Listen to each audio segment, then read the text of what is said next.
Praise the lord. પ્રભુ ઈસુના નામમાં આપ સર્વને પ્રેમી સલામ. પ્રભુના વચનોમાંથી શીખવા માંગીએ છીએ. માથીની લખેલી સુવાર્તા 21મો અધ્યાય અને તેની 12મી અને 13મી કલમ.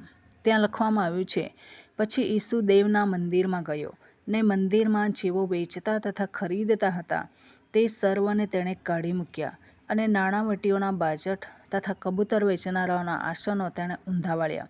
અને તેણે તેઓને કહ્યું કે મારું ઘર પ્રાર્થનાનું ઘર કહેવાશે એમ લખેલું છે, પણ તમે એને લૂંટારાઓનું કોતર કર્યું છે. આપણે જોઈ ગયા પ્રભુ ઈસુ ખ્રિસ્ત મંદિરનું શુદ્ધિકરણ કરે છે. તે સમયમાં મંદિરનો કબજો શાસ્ત્રીઓ, ફરીસીઓ, યાજકો, વડીલોએ લીધો હતો. એમના વગર કંઈ ત્યાં કરી શકાતું નહીં હતું. એટલે સુધી કે બાળકો પણ સ્તુતિ કરવાને માટે નહીં જઈ શકતા હતા. ત્યાં લખવામાં આવ્યું છે કે જ્યારે પ્રભુ ઈસુ ખ્રિસ્ત પામ સન્ડેના દિવસે જાય છે, એવા સમયે બાળકો ઘાટો પાડીને પ્રભુની સ્તુતિ કરે છે. ત્યારે એ લોકોને નથી ગમતું. પ્રભુને શું કહે છે એ લોકો કે તું સાંભળે છે કે આ બાળકો શું બોલી રહ્યા છે?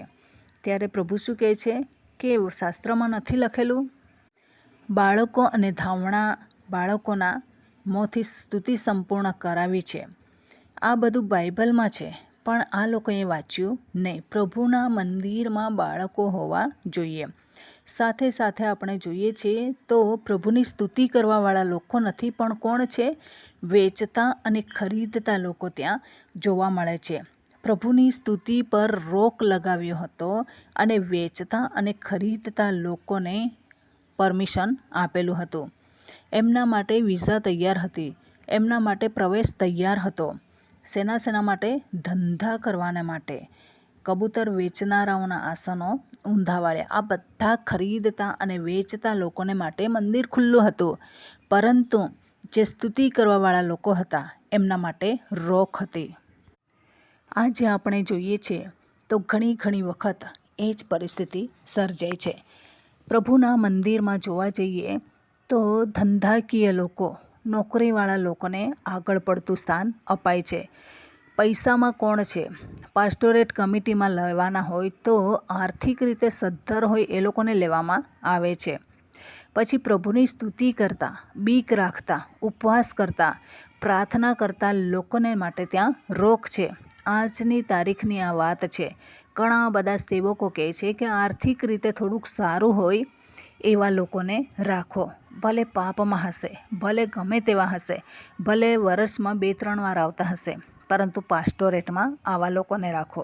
હોદ્દા પર આવા લોકોને રાખો કે જેથી એ લોકોની લેવડ દેવડ બરાબર સચવાઈ જાય. એમનું બજેટ બરાબર હોવું જોઈએ. પછી આત્મિકતાનું બજેટ 6 ને ડાઉન હોય, 0 પર હોય તો પણ કંઈ વાંધો નહીં, પરંતુ વેચતા અને ખરીદતા લેવડ દેવડમાં પાવરધા હોવા જોઈએ. સરકારી ચોપડાનું કામ બરાબર કરેલું હોવું જોઈએ. એ બરાબર કરવાનું છે. આજના જમાનામાં એ બધું વ્યવસ્થિત હોવું જોઈએ. પરંતુ જે પ્રાર્થનાવાદી વ્યક્તિ છે એમના માટે કોઈ પણ જાતનું ત્યાં સ્ટેટસ નથી.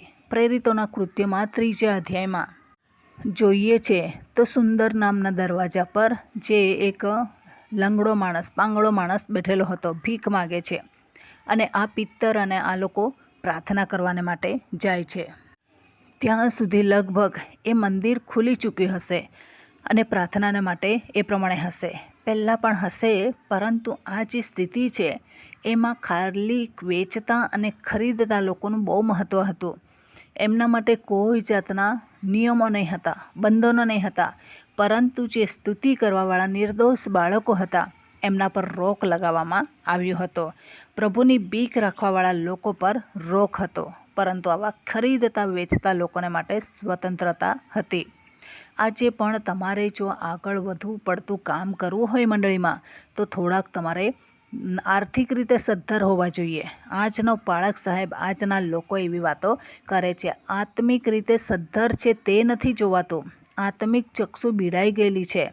પ્રકટીકરણના પુસ્તકમાં લખવામાં આવ્યું છે કે તું દેખતો થાય એટલા માટે મારી પાસેથી અંજન વેચાતું લે. આત્મિક બાબતો નથી દેખાઈ રહી તો તમે મારી પાસે આવો, એવું પ્રભુ જણાવે છે. પરંતુ આ જે આત્મિક બાબતો પર રોક લગાવીને ભૌતિક બાબતો અને સમાજમાં સ્ટેટસ શું છે, ઘરબાર કેવા છે, પાકા મકાનો છે કે નહીં, ગામડામાં જોવા જઈએ તો આ બધું ચાલી રહેલું છે, એ હોય તો પછી એમને પાસ્ટોરેટમાં લેવામાં આવશે. સિંગલ હોય તો પછી નહીં ચાલે. આ બધી બાબતો ત્યાં જોવા મળે છે. આત્મિક રીતે બરાબર છે, પરંતુ સમાજ જેને સ્વીકારે તેને જ લો. આપણે જોઈએ છીએ પ્રભુ ઈસુ ખ્રિસ્ત હર કોઈ વ્યક્તિને સ્વીકાર્યા, પણ આજની દુનિયા સ્વીકારવા તૈયાર નથી. આજના પ્રભુના દાસો સ્વીકારવા તૈયાર નહીં. જોખમ છે, આવા બહેનો માટે જોખમ છે એવું ઊભું કરીને પ્રભુની સેવા ઉપર રોક લગાવી દેવામાં આવે છે, પરંતુ પ્રભુ એ ચલાવતા નથી. આજે જે નિર્દોષ છે એમને સ્તુતિ કરવાને માટે રોક છે.